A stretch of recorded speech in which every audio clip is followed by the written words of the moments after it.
no idea how great it feels to have a full house again. So thank you all. Thank you. Welcome. I'm Yvonne Schwab, ACG Silicon Valley CEO. And as most of you already know, ACGSV is the leading business-to-business networking organization in Silicon Valley, providing connections, thought leadership, and enabling personal and organizational growth. Now, I would like to welcome you to the beautiful offices of BNY Mellon Wealth Management. We are grateful to have them host us here tonight and excited to see what our panel has to say about the capital outlook. Before we get started, though, I would quickly like to tell you about a few events that we have coming up. Our C-Circle meeting next on February 8th from 4 to 6 p.m. right here at the BNY office again. We'll focus on the turmoil in the employment market, making sense of the current reality. On February 16th, MoFo in Palo Alto is hosting us for an event centered around AI, AI adoption, what to make of chatbots and other applications.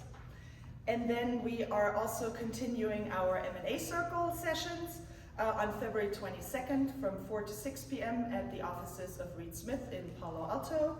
That circle will focus on the 2023 private equity landscape. For more information on all of our events, I invite you to visit our website at acgsv.org. Now for tonight, I would like to again thank our sponsor, BNY Mellon Wealth Management, for hosting us tonight. Delicious appetizers, and I hope all of you got to try the amazing cocktails they put together just for us tonight. If you haven't, try them after, please. I think there's 2 different kinds, so go crazy. Let's get started with our discussion. I would like to introduce you to Mark Jameson, Senior Director at BNY Mellon, and he will tell you more about BNY and then introduce the panel. Mark, absolutely. The floor is yours. Thanks, Yvonne, and welcome everybody to BNY Mellon. We're proud to be a host of ACG. A little history about this event. About 7 years ago, we agreed with ACG that we would do every January an outlook meeting for the capital markets. And the last one that we did was in February of 2020. The panel and I, so I was moderating, and you remember this all too well, right, David? The day before the event, we were all discussing it as a panel and said, what should we talk about coronavirus? Because it was just now starting to, become a little bit more well known. And as a panel, we just agreed that it was something we wanted to keep our eyes on, but it wasn't something that we thought was a big threat. So we didn't do so well in February of 2020. And this is really the first time that we've been able to get everybody together, back, meeting live. It feels good, a lot of energy in the room, so onward and upward, from here. What we're going to do today is a little bit, and we're trying some new technology. So when you sat down, you saw a piece of paper on your chair. We'd ask you if you can use your phone and use the QR code. There's 3 questions that we want you to answer. So if you can do that, what it's going to do is help the panel and the moderator better understand sort of your viewpoint of the markets today and how you're feeling. And then the panelists are going to be able to respond accordingly. So if you wouldn't mind, just take a moment, use the QR code, 3 questions, answer that. I'll give Jim the results so then he can moderate the panel appropriately. A little bit of logistics. If you do need the bathroom, it's back in the lower back right over there. And outside of that, from a standpoint of an agenda, it's now about 6:05. I'll introduce Jim Barniak here in a moment. He's going to be running the panel. We're going to go to about 6:30 with Q&A for our esteemed panel. And then we're going to turn it over to you, to the audience, for about 15 minutes. We'd love to hear from you and what's on your mind and have the panel respond from there. And then about 6:45 or 6:50, depending on how the questions are going, then we'll move back into a reception. They'll bring out more food. We'll have desserts here at the center console, and we want you to enjoy. But we challenge the panel to be as interactive as possible and challenge each other, and we challenge the audience to bring forth questions that are as challenging. So as I mentioned, Jim Barniak is going to be the moderator today. For those of you who didn't meet Jim, say good things about me to Jim, because he's my manager.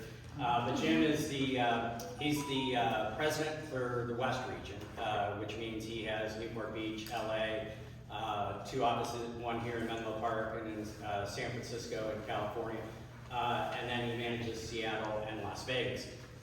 You may also want to have a conversation with Jim. He's a lifelong Seattle fan, so you may want to just remind him the other day.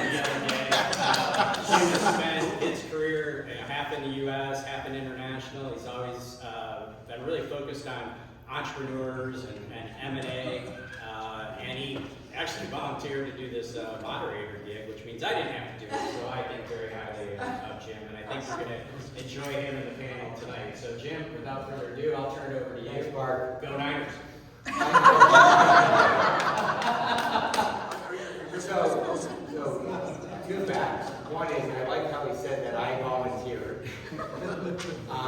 But when I saw the panel, it was an honor to be in front of this panel. 2, even though I'm a lifelong Seahawks, I have the 49ers going to the Super Bowl and winning. Yeah.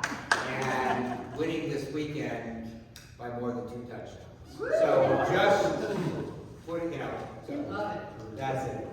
But I think the backdrop, and it's great to get it together, and this is really supposed to be the discussion that's led by the panel. But we've never been, I think, in a more uncertain period where you have more viewpoints in terms of different directions. So I think in probably the last 10 or 15 years, this is going to be maybe the most interesting, but maybe the most challenging year, kind of get it right and figure it out. The polls that you have in front of you are kind of leading indicators to kick off the discussion, and then we're going to see where it flows. What I love about our panel is that there's going to be a lot of great synergies and ideas. I won't have to do a lot. So sitting at the very end is Todd Goldberg, who is one of our partners and senior strategists. I'm going to let each of them introduce themselves in a minute and kind of talk about what they do. Next to Todd is Human Yen, who is a partner at Fusion Funds. So he's going to bring the perspective from the VC space. It's always going to be interesting. Don Belt here is a partner at Fenwick West. She leads the startups and venture capital group. She brings a lot of experience and some insights working with her clients.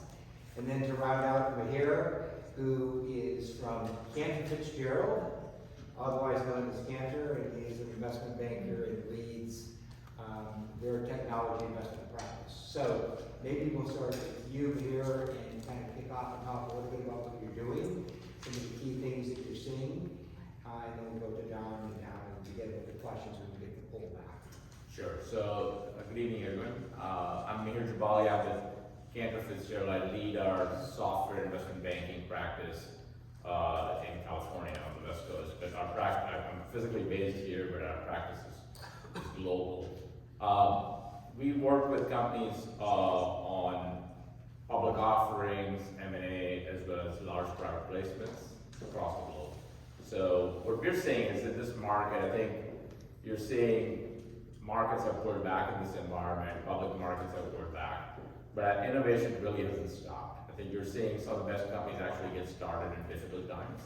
And I think you're seeing, 2 years ago, if anybody would have asked, does anyone know ChatGPT? Nobody would know ChatGPT. It comes out of nowhere, and now it's completely disrupting the market. So innovation has not really stopped.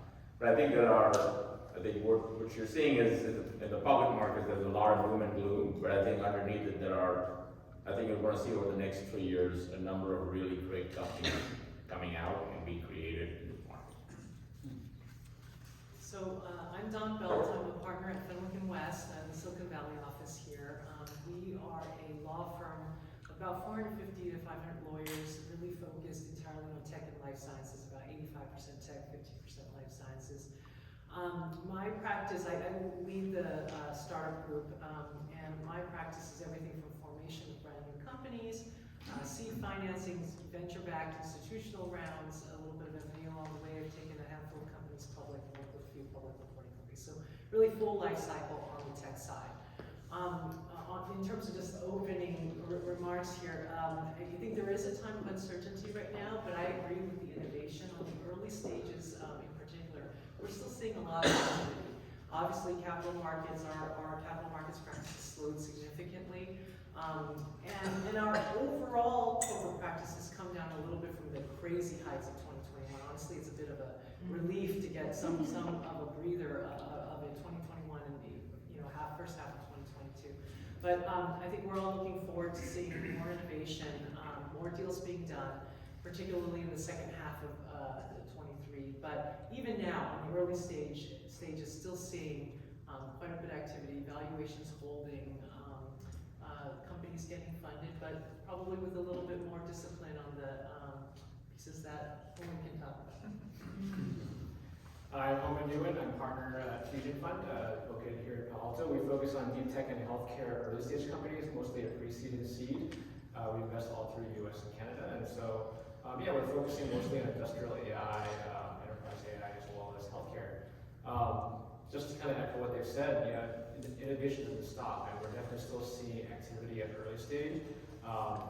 Almost to our disappointment, we haven't really seen the valuations drop as much as we'd like to see. At early stage, I think there's many reasons for that. We can kind of go into a little bit more detail there, but there's always this story of how the best companies are formed during downturns. I do think that's probably true. But it'll be interesting to see what happens this year. There's definitely a lot of slowdown, and we've heard about the pain in the mid to late stage of public markets for technology, and so whether that continues to trickle down to the early stages is the question. But we're still seeing a lot of founders ask for pretty, I think, just lofty valuations at early stage, and so there's going to be this tension between early stage investors and founders, particularly at the seed stage. Thank you.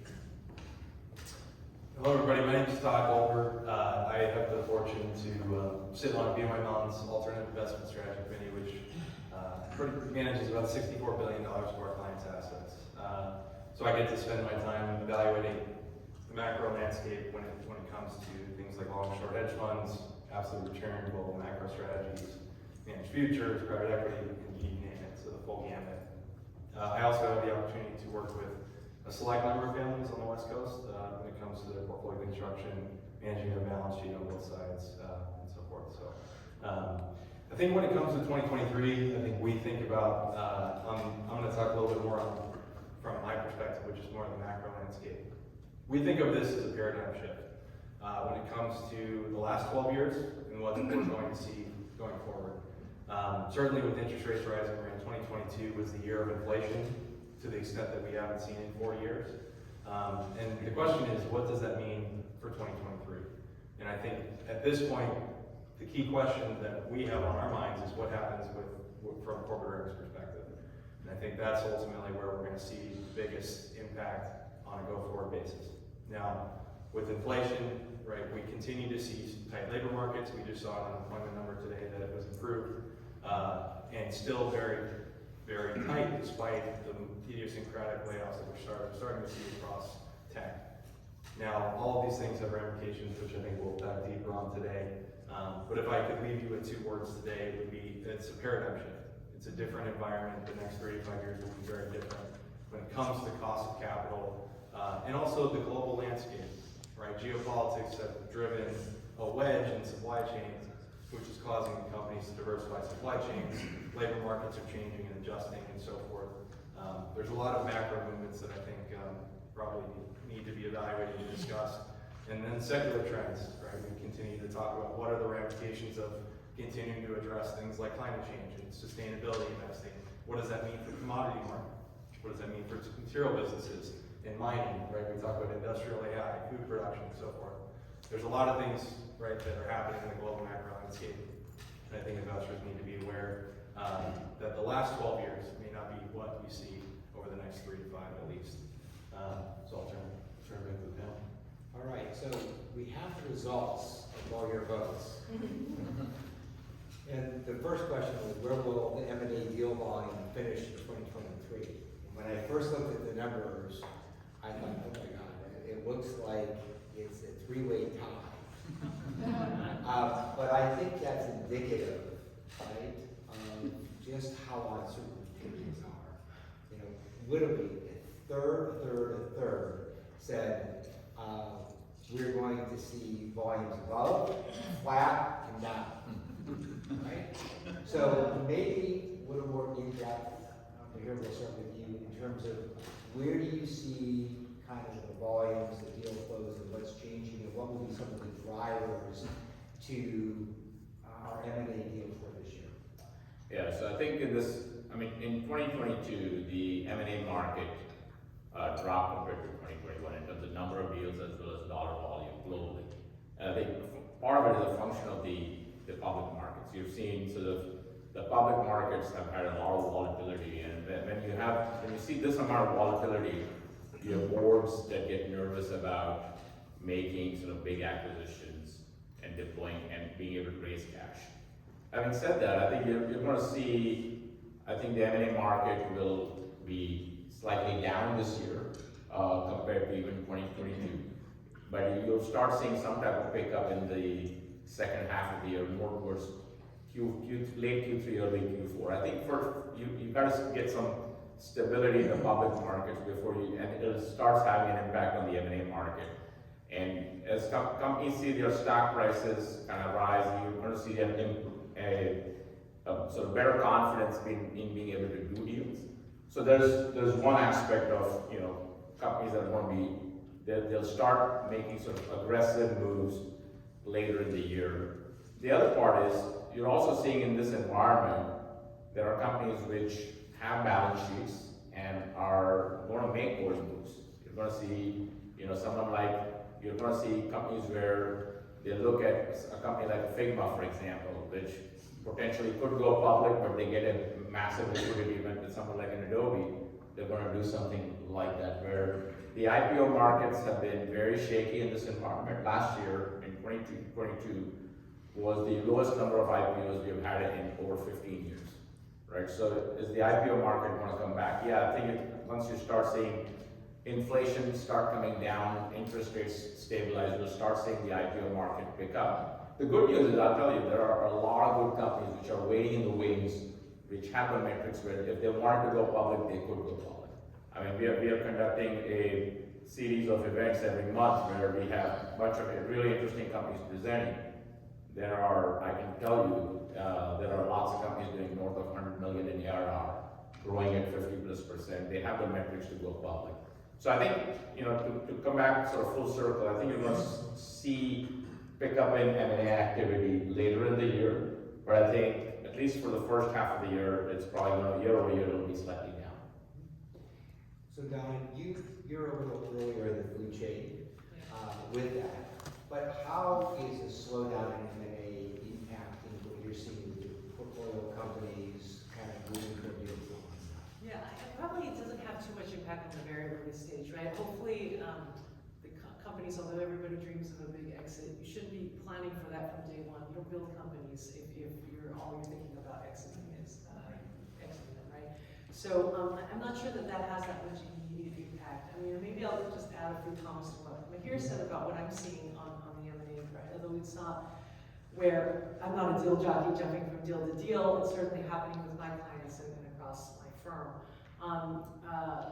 The activity is down from 2021, but remember 2021 is a spike, right? And so if you think about this is the case with financings too, compared to 2019 and 2020, 2022 is still up. If you drew the line from 19, 20 into 22, it would have been up. It's just that you've got this 21 spike. So always keep that in mind and how that somewhat distorts the data. But I do think we are down, and we're going to be down in this first half of 23 for sure.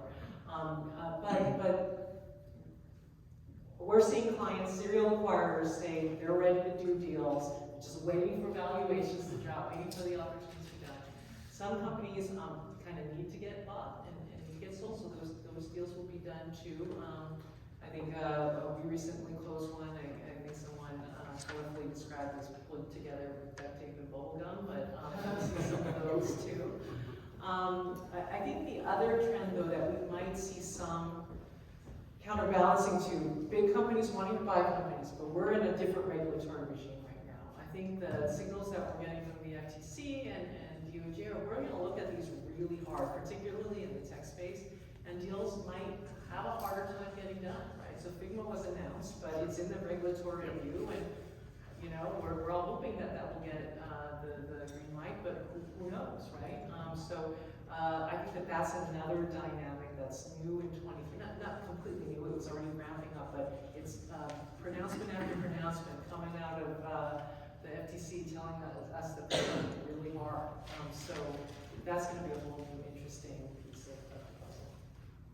I think it's a really important piece is the shift in that policy crisis to government regulatory thing.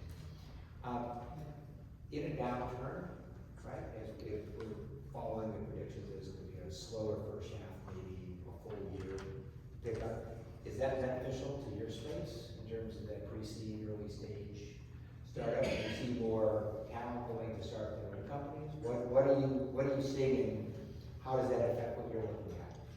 Yeah, it's a good question. As I mentioned, there's always companies being formed, whether it's a upcycle, down cycle. So it's like you find these founders who are starting interesting companies.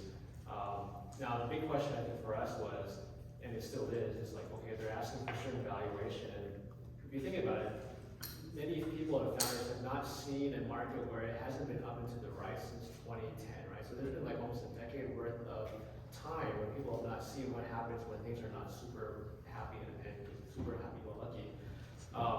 So we are seeing companies asking for like 20, 30 pre's at seed, which is what it was, in 2020, 2021. But we're trying to tell them, like, hey, like you cannot raise at these valuations when Series A's are, coming down in valuation pretty quickly. So like, if we as a seed investor, why would we invest now when you're asking at 25 pre when you probably will be raising at a 30 pre for a Series A? Like, we would just wait a year and invest in you at that point. So it's an interesting question where some founders have accepted that fact and some founders haven't. And so there's a lot of this waiting chicken game going on. And to your point about like not much happening in the first half, I think a lot of VC investors have also said publicly and privately, like, hey, the first half of this year might be kind of slow because there's going to be a lot of waiting and seeing if the prices recalibrate. I do think at some point VCs do need to deploy. Now, there's a lot of debate about how fast they need to deploy, but I do think activity will increase like as the year goes on. Now, last year I said I thought Q4 last year was going to be pretty frantic because VCs needed to deploy capital. What I did not appreciate was that the LPs in many VC funds also do not really feel the need for their managers to deploy capital. So because of that, we saw Q4 was actually pretty slow across all stages. And I think that will continue over the first quarter, maybe the second quarter of this year. But I would actually add to that. I think what you're seeing in the early stage is even much more pronounced in the later stage companies. Some of these companies in 2020 and 2021 raised money at some crazy valuation. So now they're stuck. They're stuck and they have this number that's out there. And now especially if they need to raise more capital, they're burning money, it puts them in a really difficult position because now they're going to be faced with a down round. And a lot of companies don't want to do that. But I think the reality is you're going to see a lot more down rounds coming in this environment because the IPO market is not open. And if companies need to raise money, they're going to have to take what they can get. I mean, you've seen on the extreme something like a Klarna taking an 80% down round, right, on one hand. But yeah, I mean, I think you're seeing some of these companies taking slight haircuts in valuation, but I think there's more to come in the first half of the year. Yeah, and to the question you just brought about M&A activity, like, I guess, it depends. Are you looking at M&A volume or M&A deal, like, totals? I'm looking at M&A will actually increase through this year because just looking at my portfolio, looking at other firms' portfolios, there's going to be a lot of stress for companies just to get an exit because to your point, there's a lot of inside rounds happening to try to maintain that valuation because people don't want to admit that they are worth 30%, 40%, 50% less. But at some point, they need to get an exit because they're not going to get support from their insider investors, and so they need to find an exit. And what I've heard from corporates is that they have this pot of cash. Maybe that pot is not as big as it was the last 2 years, but there's a pot of cash. They've been waiting for companies to like get off of this crazy valuation hype. But they do realize, hey, we need to innovate, we need to acquire talent, we need to acquire technology. And I think they're seeing, or they're hoping at least, that the valuations go this way and that they're able to buy a lot of talent up for these companies. So I'm of the opinion maybe that M&A volume will go up as this year progresses because people have been waiting on the sidelines to buy a lot of these companies and talents up. I think that, just to add one point, I think that actually stems to some of our, we actually touched on this earlier, but some of our constructiveness on the secondaries market from an investment perspective on a go-forward basis, right? The opportunities that are going to be presented to investors from that framework. So maybe we'll circle back a little bit later on this innovation, valuation paradigm that you've all kind of alluded to and talked about. But what I want to come back to is, I think, a driver that plays into a lot of what we've talked about, which is the second question was, will we enter a recession in 23? Unlike the first question, 87% of you said we're already in it, or we're going to be in it. And only 2% said absolutely not, and the other people said in 24. So maybe, Todd, we'll start with you in terms of, there's a broad consensus that we're in a recession or we're going to happen. It's just how deep and how long. Maybe tee us up and then we'll have a panelist kind of play out what you say. yeah, certainly. So our firm's position is that there is a 60% chance of recession in 2023. I think just in the last 3 weeks, right, economic data has continued to come in, and you're continuing to see tightness in labor markets. And so ultimately, I think the timeline of recession, directionally, consensus, I think we feel comfortable with that there will be a recession. The question are 2 Ds, the depth and duration, and then the next question is, at what point will it occur? Because as we continue to see some of the economic data come out, it actually begs the question that this recession might actually come on the back half of 23, and maybe even potentially to 24, given the strength of the labor market, despite some of the idiosyncratic layoffs that we're seeing across the board. We still are seeing industrial companies hiring aggressively. We're still seeing significant economic activity in other places outside of tech around the world, which is creating a very interesting dichotomy between the way tech is being framed with the rest of the world right now. And so ultimately, right, we do believe that there's going to be a recession, but the question, I go back to depth, duration, and then at what point. And I think the messaging, and we've already seen markets rally just in the first 2 weeks of the year, given this potential, right, that we're talking about probabilities and waiting, is there potential for a soft landing? And I think just in the last 3 weeks, that has picked up. The biggest problem on a go-forward basis is, again, what does the Fed do as a result of labor markets? Jerome Powell has been very, very attentive to labor markets and wage growth being a single catalyst to core inflation, and that being the problem. We're seeing goods deflation already. If you look at used car prices down 30% just in the last 6 months, you're seeing these frameworks of goods start to flow down, but the question is services. Or service-based inflation, which is contributed to core, is that going to stay up? And with how tight the labor market is, it appears so. So the question is, does this directionally happen? Yes, likely, right, where we do need to have wage growth start to slow down to help alleviate the core inflation piece. But goods are going to drag that down. Demand, at the end of the day, right, first principles about economics, we had huge, significant amounts of currency, right, influx as a necessary function, right, huge, broad swaths of demand that we haven't seen in 40 years. We had supply chains, obviously created some constructs, people were at home, productivity was down. Economics is about balance, right? Supply and demand. We have this huge demand pull, and supply needs to catch up to that. And if the supply cannot catch up to it because we don't have the productivity behind it, we have to slow demand down. The question, and really the goal of the Fed is that. And so with wage growth continuing to stay strong, labor market staying tight, they need that piece of the equation to start to alleviate itself. If the Fed continues to be restrictive on a go-forward basis, does that plunge us into a deeper recession than we would otherwise potentially have? The only soft landing we've had in the last 30 to 40 years has been in '94.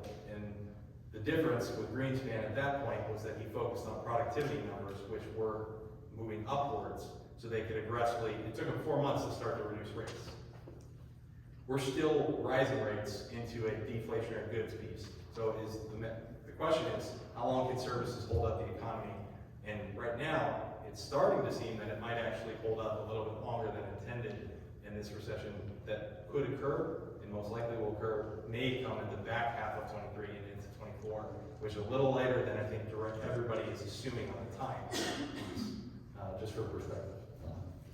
So, let's stay on Todd's theme that really, you know, the question isn't a question of if, it's when we are and when we get validation, but really the driver is really around the labor markets, labor supplies. And Don, maybe you can kick us off in terms of some of the things that you're seeing with the companies that you're working with around labor, because that's becoming a bigger consensus that we're seeing with big tech, small tech, emerging companies, right?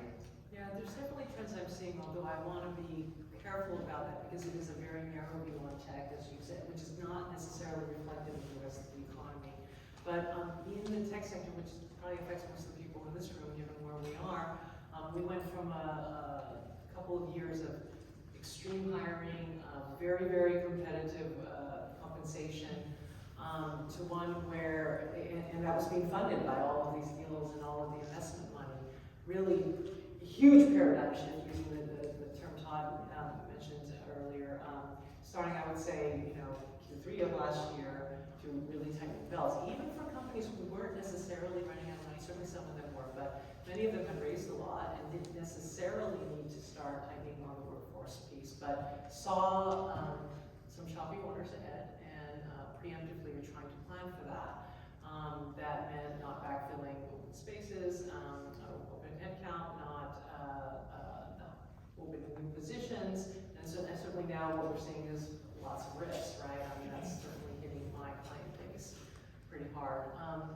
I think I don't know that I'm not in the position to speak to the more macro terms here, but I am worried a little bit about kind of a self-fulfilling prophecy piece, right? Where, particularly when I see companies, they actually do have cash, but they're worried about what do we look like a year from now in anticipation of that. Let's tighten now. And if everybody does that, then we're slowing everything down, right?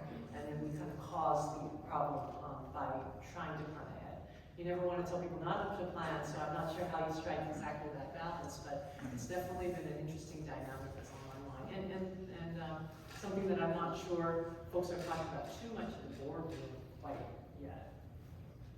Is that kind of that herd mentality that you see where if Microsoft does it, I might as well do it too, or this company does it? Is that what you're seeing? Yeah, a little bit of that perhaps there's some safety in numbers, right, amongst the big companies. I think there's a little bit of a variant of this where for some of the smaller companies that are doing well and have cash, it is an opportunity now to pick up talent, right, that they couldn't compete on before when the Microsofts and Amazons and Metas of the world were offering giant packages.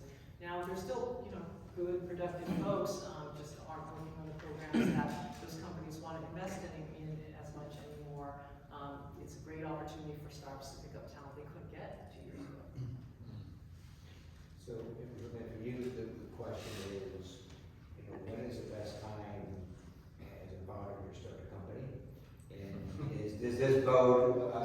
It's always now. Now, Yeah, the answer is always now. It's always now, but, you know, strong market, recession, what's your experience? I think, yeah, I mean, we kind of said it's always like whenever they get the chance. And I think a lot of times, events like this cause people, you know, they go, okay, well, I've been at Facebook for 8 years, you know, like, now I can leave. And I think a lot of these events maybe trigger events like these, where the people think, well, okay, now's a good time to start a company. But I feel like innovation I mean, you could argue both ways. Like innovation happens now, where like people are getting laid off, or there's like a time where it's a good time to kind of reset. It's also a good time to start a company when capital markets are super hot, when you can just raise money just by showing like 3 slides on a pitch deck and saying, hey, give me $200 million. So it just kind of depends on the environment, but interesting point on the labor market, at least for tech, I kind of asked a lot of companies, hey, there's been a lot of layoffs. I know a lot of layoffs are not necessarily engineering, they've been more sales, marketing, operations, HR. So I kind of asked, like, are you having a better time raising or hiring candidates? And they said, at least for engineering side, the answer is no. Because I think a lot of people who are engineering, who do get laid off, are just instantly snapped up by other companies. And I think there's just still a lack of engineering talent in this country. And so, yeah, maybe they don't have to offer the extreme amounts of signing bonuses or like chasing the given offer within one day, but it's still a very competitive environment. So, you hear all these like doom and gloom, like, oh, tech's laying off 20,000 people here and there. Most of these people actually get hired within a couple months. So it's not like a huge problem. But yeah, I mean, there's, to your point about self-fulfilling prophecy, a lot of my companies are like, oh, I was going to hire 20 people this year. We still have 40 million cash in the bank. That's like 3 years runway, but maybe we slow down a little bit. So there's a little bit of this like, okay, well, if company A and B are doing it, maybe we need to slow down too. But I think as the year goes through, because to your point, as you started the panel, there's just a complete amount of uncertainty as to what this year will be. Some people are very optimistic, some people are very pessimistic, no one knows. And so I think people are just going to feel out how this year is going to go and then kind of make their decisions from there. Peter, anything you want to add to the comments so far? Yeah, I think I would say I would be in the camp of the majority of the audience. I think we will have a recession, or we're already in a recession. But I don't think this is different than 08 and 09. We don't have sort of a black swan type event. I think we don't have sort of an exogenous event which is going to completely take us into sort of potentially a depression. I mean, yeah, I've lived through 08 and 09, and at times it felt like we could potentially go into a depression. I think we've also been through this environment where interest rates were so low for such a long time that there were a lot of sins in the market. There was a lot of leverage in certain industries, in tech. There were valuations which were crazy, and I think we're going to see more sort of reversion to the mean, where you're going to see more sort of rationality in the market. I think you're seeing today. You mentioned valuations still being up. I think you're seeing sort of a disconnect between the private markets and the public markets. Yeah. People are looking at valuations and saying, instead of buying this, Series B round, why don't I just go buy a public company? The stock is cheaper, and it's actually a real company with real customers. So I think if we are going to go through I would say a mild recession. I don't think it's going to be as bad, but I do think we need to start seeing the Fed kind of slow down on the interest rate hikes.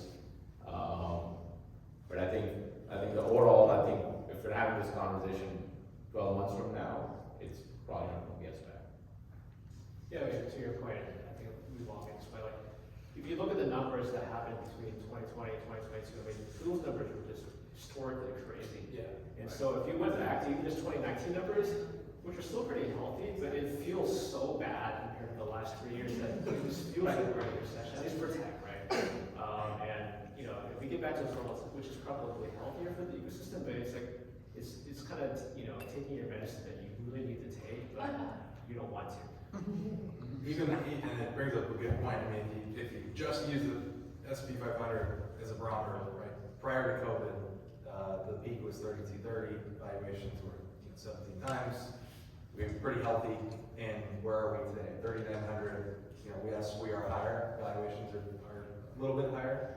A little bit more expensive market. But at the same time, are we that much higher? Right? When we think about extreme, I think the contagion, if we could compare it, it's not going to be a systemic credit crisis like it was in 08. The systemic crisis was in 21 and 22 was valuations, period. That was the effect of, when we think about what was the key piece to this puzzle And that's not gonna create a systemic credit crisis or something exogenous, on your point. Valuations getting back to some semblance of normalcy. That's where I go back to the paradigm shift of it will become a more disciplined and fundamental market on a go-forward basis because of the fact cost of capital is higher, inflation is still something that is persistent, the Fed's still raising, so it's going to force everybody to become more disciplined around valuations, companies, hiring, just decision-making framework, period, across the board. Yeah, I think there's some optimism that because that's the setup, there is actually an opportunity for soft landing, right? Like maybe just, if everyone keeps their heads, right, and doesn't get too panicky and start, chicken little everywhere, I think soft landing is a very likely outcome. The other thing I would add is, that, when you see valuations get out of control, to your earlier point, how do they get out of control? You see investors who get out of their swim lanes and start coming into, you start seeing the public investors start coming in and investing into private markets. Yeah. And they start saying, oh, this company is going to do such and such in revenues 5 years from now. Like, you have no idea. Well, we saw hedge funds take over the private markets when they had no business doing that. And that was something we, in 2021, we started saying, we're out. You're deviating from what your function is, your purpose, right? Talk about discipline, staying in your lane. Here, it's a great point. It's a great point. Quick question, because there's a four-letter word that kind of went away with the end of 22, but I think was a driver of a lot of valuations from probably 22, and that's SPACs, right? They came in, we haven't seen SPACs and pipes since really the early 2000s, but they changed the valuation game with capital and stuff, and maybe here your company has some experience with SPACs and what we're seeing, what are the trends. I know they had a big impact in terms of, from strategic buyers to PEs, just not wanting to get in that valuation game with them. So I think I would say the companies that went public through the SPAC are kind of on a barbell, I would say. One, you have companies which were very early stage, but had sort of big market opportunity, a very sexy product or something which seemed very cool, but largely unproven. So companies like a Rivian or a Lucid, or there's a bunch of companies which were basically filed an S1 with no revenues, right? It's like, believe us, trust us, and we will somehow get there. Sounds like we've heard this story before, right? If you go back and look at 1999, look at the S1 for Sycamore Networks, the revenues dash. It's like, how can you do revenues go public and have a market cap north of 10 billion? So some of these companies, there's one class of companies which went public which were very early stage. And then the second class of companies that went public through the SPAC were companies which were kind of late in the portfolio of a private equity firm. They were growing at low single digits, profitable companies, but sort of, cash cow businesses. So they were catering to a different audience where the people want to buy sort of these companies which are very predictable. Fundamentally, a lot of these companies that went public through a SPAC should never have gone public. You're seeing some of these companies, they are down 90, 95% in the aftermarket. And so fundamentally, public investors want to look at companies that are going after a big market, have a proven product, have something where they can predict the financial model, and is backed by a good team. A lot of these companies had a big market, not a proven product, clearly nothing in terms of being able to predict the financial model. And yes, everybody has a good management team, right? So 2 out of the 4 were missing. And I think what you're seeing in this market, where you have a lot more fear in this market, the SPAC business has disappeared. The SPAC companies nobody's going public through a SPAC in this environment. SPACs are returning the capital back. And if you see, even in the few SPACs that have gone out, and the redemptions are so high in this market that basically people are left where they don't have cash at closing. So I think in this environment, you're going to see companies that people have had said, investors who invested in those type of vehicles have lost so much money that they're not going to invest in SPACs. So, Don, the key missing ingredient, and maybe maybe you could talk more about this. I thought this fax was something that I think all of us know is due diligence, right? And maybe we had a period where some of that was set aside. But we talk about what you're seeing now with due diligence, the importance of it, what's going to be for the ecosystem in terms of getting us through this period, and how are you looking at it with your company? It's a good question, and I think it is an area of focus, right? So I think what we're learned in this SPAC situation, certainly the FTX, that's been all over the news, it's yeah, right. So I think in everyone's rush to get into the hottest deals in the last couple of years in 20 and 21, corners may not have been completely squared off, right? And people were going in there, they gotta be competitive, gotta get in this deal, major FOMO. And a lot of times diligence wasn't done, or wasn't done as thoroughly as it perhaps should be. And I think that we're seeing the aftermaths of that. And so I think it's still early days, but people are at least paying attention, and you can't be embarrassed about the way you do diligence. You have at least pass a little bit of a test. Whether or not it will start getting really tight and much more rigorous, I think that remains to be seen, because we're also not seeing a lot of the much bigger deals right now. So in early stage, you're still not going to get a lot of diligence, right? There's nothing to diligence in this company. When we start seeing deal flow pick up, will there be more discipline around it? I would expect that to be the case. That would seem to be the rational behavior. But I think it's still early days, and I'd be curious what Woman has to say and how they're talking about it at the fund. Yeah, I mean, during the last 2 or 3 years, I can't even count how many deals where we saw the company and say, hey, you have 3 days to tell us yes or no. Yeah. So our normal diligence process is roughly 4 to 6 weeks. If we really push it, we can do it in 2 weeks. But there were just so many companies we said, hey, I know today's Thursday, but we kind of need your expression of interest, not even expression of interest, like signing on the dotted line by Sunday. And for the most part, we passed the most of them. So now it's definitely, much slower. I mean, you kind of take your time and diligence things properly. And yeah, I think over the next year or so, we're going to see a lot of the after effects of that. I mean, you don't see, with venture, there's always a lag, right? Especially at different stages. So companies that got invested in 2020, 2021, they'll probably get some insider rounds. They'll last for a little bit, but we're going to start seeing a lot of seed companies die over the next year or so. And in hindsight, it'll be like, yeah, like, what kind of diligence to do on the company?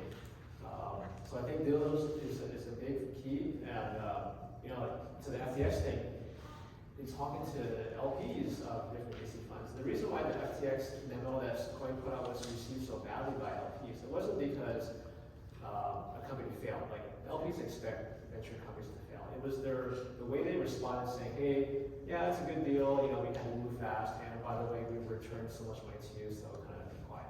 It was more, hey, Sequoia, like, it's just how you diligence all your deals in the last year. That was the big, I think, concern that LPs had about that memo. And I don't know how many GPs got asked by their LPs, like, FTX. And so but that was more of indicative of like, hey, what's your diligence process been like? What steps have you been taking to make sure that you didn't invest in a fraudulent company? And a lot of these firms were put in positions where hey, you have to make a decision in like 1 or 2 days. So it was a tough time. Whether it was decisions were made that were correct, it's like will be borne out over the next year or two. But yeah, diligence definitely has been more relaxed, or the timing has been more relaxed over the last several months as opposed to a couple of years ago. So, playing off that, one of the things that you tend to hear a lot is there's so much dry powder. A couple people in the audience were talking about doubling their fund sizes and raising capital. And so there's this enormous vast amount of money waiting to be deployed. So maybe we'll start with you and kind of come across, and then we'll open up to questions to the room. But talk a little bit about this theme of dry powder. What are you really seeing? What does it mean?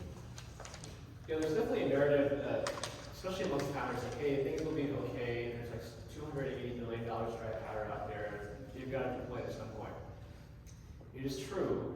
But I will counter that what's being played in the media right now is that the rate at which the capital was deployed over the last few years was, funds were raising a new fund every year, and they were deploying that fund every year.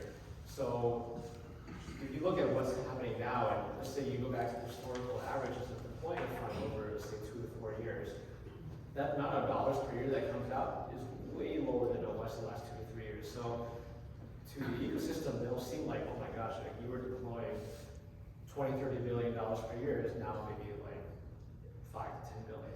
So just the number of companies that will get funded, the amount of capital that's coming out will be much slower. People said, okay, there's the pressure to deploy. In my conversations with allocators, they're actually happy VCs are deploying at a much slower rate. It's back to normal. They don't have to find liquidity from their depressed public market portfolio. They're happy that our VCs are deploying much slower. So yes, there's $280 billion, but it won't be deployed in 1 year anymore. It'll be deployed over 3 to 4 years. So I've been counseling our founders, hey, there's money out there, but it may not come out this year. So you really need to be careful about how much you're burning, where you're getting the money from. If you get a term sheet that doesn't feel like it's like giving you a 10x markup on your round, like it's fine. Like it's not going to be a good time right now. It's going to be a lot of down rounds, going to be a lot of tough times, but you can't, rest in the fact that there's all this money here that's going to have to come out at some point. It might come out none this year. It might come out next year. But I do think, like, when people say, well, are LPs defaulting or anything like that? I haven't seen anything like that. LPs aren't defaulting like they were in the 08 crisis. They're not asking funds to shrink their fund size like they were in the dot-com times. So that part is safe, but it's just, the pacing, going back to historical norms. Funds deploy over 3 to 4 years as opposed to every year. Thanks. Tom, is there anything you want to add to that? I think the funds have gotten, you're talking on the venture side, but if you look at private equity on top of that, there's over $1 trillion of capital sitting on the sidelines. Yeah, that's. And if you look at the funds, they've gotten bigger and bigger in terms of the check sizes that they'll write. I think you're going to see there's a lot of capital sitting on the sidelines. I think a lot of these investors are going to be a lot more opportunistic and participate in these down rounds because the public markets have been shut. And I think that's where you're going to see. I don't know if you saw today, BlackRock just raised a $22 billion secondaries fund, right? Where they're going to go buy a lot of these companies which were going to go public. They don't have an exit, and some of these early investors want to have liquidity because they need to go raise their next fund. So BlackRock has basically come in and basically created this special situations fund of $22 billion, where they're going to be going and offering a discount compared to the public markets. But I think you're going to see. I think there's definitely a lot of capital out there. I do think that for companies that are performing well, and you're seeing companies that are, somewhere like a Databricks, for example, where there's a private company that are doing north of $1 billion in revenues. You're going to see companies like that where there's an opportunity to create sort of a juggernaut in the market. I think those type of companies are still going to be able to attract sort of good capital and be able to take up rounds in this market because there isn't sort of a Databricks 2.0 or even ChatGPT 2.0. Yeah, I've been talking before the panel. I was like, I'm in an early stage, so I'm on the completely opposite side of the spectrum. But if I would go out to raise a fund right now, I'd go around and raise a secondaries fund because I can see all these mid to late stage companies who need money, and I know they're going to have to take a lower valuation at some point. And they're not bad companies. It just they raised at a time when multiples were like 30, 40, 50x, and they're now back down to 10. So I'm glad BlackRock's following our lead. So, the last question that we asked the audience for was, where will the market end in 23? So, with your crystal ball, nobody's going to hold you to it, to the point, but you want to all know exactly where the market's going to be at the end of the year. Up, down, or flat. I'm going to say down, but I don't think it's going to be extreme. Particularly because, I'm going to throw out the outlook consensus view on this just for context here. US GDP is driven by consumers, right? 70% of it.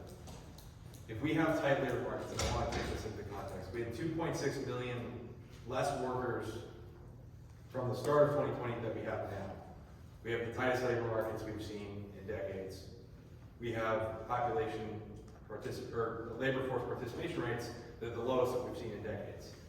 If the U.S. economy is consumer driven, and consumers are still employed on a relative basis, how does that impact nominal revenues and so forth? They're likely going to be a little bit stronger on the nominal side than we expect. Now, earnings is a different story. But if inflation starts to come down, you can support higher multiples in the public markets, and with higher nominal revenues, well, all of a sudden now you have a situation where we may have some significant volatility still because of the unknown to this day. But our S&P forecast is somewhere between 3,500 and 3,800 to finish the year. So is it the end of the world? No. You know, our price is going to be a little bit lower, and is there going to be volatility along the way? Yes. But even in lieu of this recession, you can support a higher multiple with lower inflation and with nominal revenues, and companies hopefully getting leaner through this process. That should help actually alleviate earnings. But the depth, right, and duration of the recession is obviously going to be a wild card into 24. But that's my perspective. I like the crystal ball better, because 2/3 of you thought we were going to be up on the year. So what I want to do, since I like your crystal ball better, we're going to stop when you ask the panel a couple questions, and then we'll have to go into break, and you can spend time with them on a more intimate basis, asking more in-depth questions that are more pertinent to you. But are there any questions from the audience? Yes. My question is more about inflation and the actions of the Fed. You know, when I go to a car dealership and it's totally empty, the price of car is $12,000 more than last year, it seems like inflation is not demand driven, it's more supply chain driven. So if it's supply chain driven, then how much do the actions of Fed increasing interest rate will tame the inflation? It's a great question. So it technically is demand driven, right? They wouldn't be able to afford that if they couldn't buy the car from the outset. But the function of it, the supply side, right? This is the piece of it is, well, there's a constriction on the amount of cars because of the chip shortage, right? That's a supply function. So it's a dual piece. The actions of the Fed, I think, are going to be really interesting in the sense that this is the fastest rate we've increased rates in a inflationary period in 40 years. Well, the question is, the economy today is very different than it was previously. The key, I think one of the pieces that I think a lot of US-based folks are not talking about is the reopening of China. And certainly companies have removed some of the supply chains out of China, right, through obviously the tariff process, right? This has been a long-winded process, geopolitical tensions and so forth. But that is a huge boost to supply, right, on for manufacturing across the board. What that also is a huge supply of is for energy prices, right? You're going to have now a significant and higher demand for energy in oil and gas. Well, given what is occurring around geopolitically, right, when it comes to the issues with Russia in particular, well, what does that mean for energy prices? What does that mean for inflation? How does energy contribute to inflation? Well, now we've released SPR reserves to a low point, right, to help alleviate that issue. But what that causes is a backstop on oil prices. Now with China reopening, oil prices have sat and now started to rise again. Well, that's an inflationary impulse. So the Fed has this issue where you've got demographic issues because we don't have the same labor participation rates that we would otherwise have due to things like either long COVID or baby boomers retiring, the wealth effect, so forth, and productivity numbers are low. Well, they can't address some of those issues, right, with monetary policy. So they're doing, I think at the end of the day, they've probably overdone it to some extent, but there's a lot of variables that they cannot control that are out of their hands, unfortunately, at this point. So they're doing what they can, but those pieces, right, the immigration policies in the United States, getting the talent and labor workforce issue, the energy market issue, some of these things are completely out of their hands. And Joe Powell and the Fed essentially has to try and do what they can on the monetary side to address that before it becomes ingrained. And that would be the worst case scenario, besides deflation. Thank you. Yes. Well, there is, I think it's me here who might use the term black swan event during your comments. While we may have a black swan event in the next few months, that's a default of the federal government. Now, if the default does happen, and this address will be here, but also anyone on the panel, is that if a default does happen, what do you think will be the impact on Silicon Valley and also the capital markets in general? So I'll take a slightly different view. I don't think you'll have a default. I just find that having observed this for 30 plus years, it's a political chess game, and ultimately both sides gave in and they agreed to raising the ceiling. I think, so to answer your question, I think the likelihood of that happening is very low. I don't know what percentage to it, but I think it's you'll see, all the sort of the media selling based on that and getting viewership and whatnot. But at the end of the day, both sides realize that the country can't afford to have not raise the debt ceiling. So I think ultimately both sides will cave. So fundamentally, if you go back and look at in 08 and 09, we had major failures of banks. Lehman Brothers blowing up, AIG, Bear Stearns, and there was a lot of counterparty risk. I think what has happened in the last, since 08 and 09, I think the banks have been forced to reduce their risk in the last 15 years. And as a result, the banks, if you look at the large banks, whether it's JP Morgan, Bank of America, Morgan Stanley, they're actually pretty healthy. If you look at the underlying sort of balance sheet. So I am not as worried about some of these banks having a crisis. That's why I think the likelihood of having a black swan event is very, very low. I don't know if you have a different view. No, I would agree. I don't see a black swan event. I think if anything, it's going to feel like a slog, like running, trying to run through mud.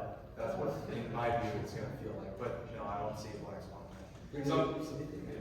We're going to take one more question, and then we'll wrap up, and when you have an informal conversation. Yeah, I don't want to keep us from dessert, but I am, I think most of the people in this room are, betting people, and so we're looking for the long shot. What's the upside? And from my research, there's only been 2 other times in the last 100 years where there's been a inversion in the inflation and unemployment rate. One was post World War II. And one, Todd, is where you mentioned in the late 70s, early 80s, where there was this, inversion in a high interest rate and a low unemployment rate.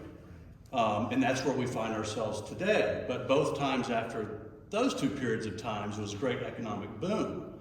And so, again, trying to end on maybe give us some hope, give us some,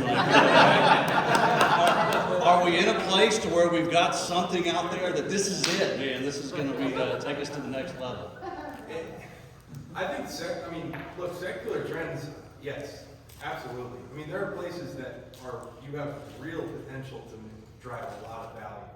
I think the one that not a lot of people are talking about, I'm just going to give one example here, is material producers. If we make the transition to, be it a sustainably green grid, electric vehicles, you name it, where are the materials going to come from?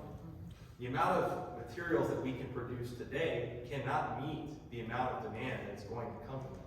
So when you talk about investment opportunity, that is a huge opportunity from a long-term perspective. And the second piece of this is going back to, right, we had 12 years of QE, right? Now we're in QT environment, quantitative tightening environment. In my view, the discipline in getting back to fundamentals, right? Profitable businesses, good businesses, healthy businesses. Frankly, I think that's a very positive thing on a long-term basis. Where I think that from a positive, when you talk about positive, the reason why those periods of time is because it continued to force the hands of investors to get back to fundamentals and discipline and have good, healthy economics across the board. So in my view, the positive from this should be that, the one piece to this is also that I think a lot of people aren't talking about is on the fiscal side. U.S. Treasury debt is going to be a significant burden to the U.S. government. On a long-term basis, they need to address the interest servicing costs of what $31 trillion of debt with U.S. Treasuries at 3, 4, 5% is going to be on a longer-term basis. For our children, that is going to be a good thing for our fiscal representatives in Congress and Senate to address and get back to fundamentals, because it's going to force their hand that they have to. So, in my view, that's a positive thing on a long-term basis. So, other panelists, what's the positive takeaway? Oh, come on. So a lot of people said like, oh, technology is gonna correct pretty badly, in the post-COVID. There was a lot of run up into COVID, right? And I would say it's true, and there are definitely certain sectors and types of companies that did very well in COVID and are not doing very well post-COVID. But in observing the industries, it's interesting. I mean, people have said this for a long time, and this is where we invest. Looking at a lot of traditional industries, we've always thought they're going to adopt technology. They were very slow to do it, but I would say, interestingly, watching in traditional industries over the last year or two, because of inflation, labor shortages, like cost increase, all these different things, a lot of these traditional industries have finally started to adopt technology. It's very interesting. Like, they've been very reticent to adopt technologies for a whole bunch of reasons, whether it's cultural, like not understanding cost, all these different things, but they're starting to do it across the board. So it's interesting to see, like, we're here in Silicon Valley, and we think, cloud, like, oh my gosh, that's like 10, 15 years old. But I've heard, it's probably a little old, but I think the statistic was only like 20% of companies across the US even use the cloud, right? There's so much growth that can still happen in technology adoption across so many industries. So I think we're finally seeing industries adopt technology, and it'll be interesting to see how productivity and just everything else increases over time. That should hopefully make all these businesses more efficient. And people argue over here, well, this is going to result in job loss, whatever, but with the labor shortage we're seeing now, I don't think that's a problem. So I think, at least for technology, we're going to see a lot of adoption happening. Companies will get more efficient. There should be, as you were saying, there's probably going to be a boom in productivity over the next 5, 10 years. And so it'll be interesting to see where a lot of these things shake out, because while we're here in Silicon Valley, and we're in this bubble, you go outside of it, and like people are like, what? Like, pay by phone? Like, what's cloud? Like, all these different things. It's going to finally permeate across, mainstream and traditional industries. So Don, your thoughts? Yeah, I don't think I have a lot to add to that, but I guess in my own personal view, I am hopeful that some of that discipline, long-term view, settling back, sobering up is going to be good for folks long-term. Now, whether we have that discipline to stay with it or we get attracted to the next new shiny thing, that remains to be seen, because I think that there's always that attraction. But if people can kind of stick to their guns about it and maintain that discipline, it could be a very positive. Yeah. So I would go back to, I think I look at things from on a continuum of greed and fear. Okay? We are in this, you go back in 2020 and 2021, there was this absolute greed. Okay? You had VCs writing term sheets without meeting the company. We'll be showing over the term sheet on the first meeting. That's absolute greed, and goes back to the point that was made earlier. There was no diligence. They're writing these crazy term sheets, crazy terms, and those investors are going to lose money. Fast forward to now, we are in an environment of a lot of fear. There's a lot of fear in this market. People have sobered up. And I think that's where, when you have a lot of fear, that's when you get greedy. When you have a lot of greed, you become fearful. When you have a lot of fear, you become greedy. So in this market, actually, you're seeing businesses trading at very good values. You're actually being able to buy businesses on P multiples, which tech companies didn't trade at. They were trading on revenue multiples. People would invent terms. People would invent metrics. And so I think this is actually a great time. If you're thinking about the next 5 to 10 years, there's actually a great opportunity to buy businesses or even invest in businesses where there's going to be tremendous value created. But I think I think you think of it from a longer perspective, because I think these are actually great opportunities to be buying. Yeah. Other than that. Good, so I'm gonna wrap up. So we started with two things that I think, uncertainty and innovation. Every one of our panelists talked about innovation in the first opening comments. And I think to get to the question from optimism is, in heightened uncertainty, right, innovation is a driver for change. And what you're seeing is the words that all of them use in terms of fear and greed and hopeful adoption. Companies do this. And I think this is a time that will be painful to get through, but as we get through it, it's going to really have that growth, like we saw in the early 80s, we saw post-World War II. And it could be one of those greatest periods of time for us in Silicon Valley to be with the leaders. So I'm going to pause, thank the audience for your patience, the questions, but I really want to give a warm welcome. Thank you for all of our panelists here.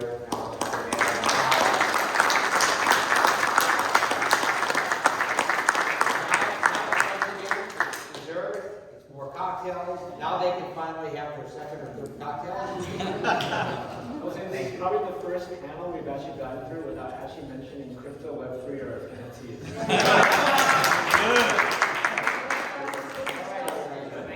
Thank you. Great job.